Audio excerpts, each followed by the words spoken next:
मन, पंचमहाभूत, पृथ्वी, आप, तेज, वायू, आकाश, मन, बुद्धी आणि अहंकार. हे किती आले? 8 तत्वाचं हे शरीर आहे. कळून घ्यावं आपल्याला.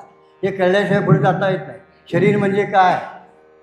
शरीराला उत्पत्ती आहे, शरीराला झीज आहे, शरीर काही काळ टिकणार आहे आणि भिवू नका, काही काळानंतर हे शरीर आहे, हे शरीर आहे. पंचमहाभूत, मन, बुद्धी, अहंकार, अष्टधा प्रकृती म्हटलेलं आहे. ज्ञानेश्वर महाराजांना 36 तत्वाचं हे शरीर ब्रह्मापासून सहज संकल्पेतून सहज माया ह्याच्यातून ही प्रकृती आपली तयार झाली. आता ह्या प्रकृतीचा आपण जर विचार केला तर या प्रकृतीमध्ये, या मायेमध्ये ब्रह्मानं प्रवेश केलेला आहे.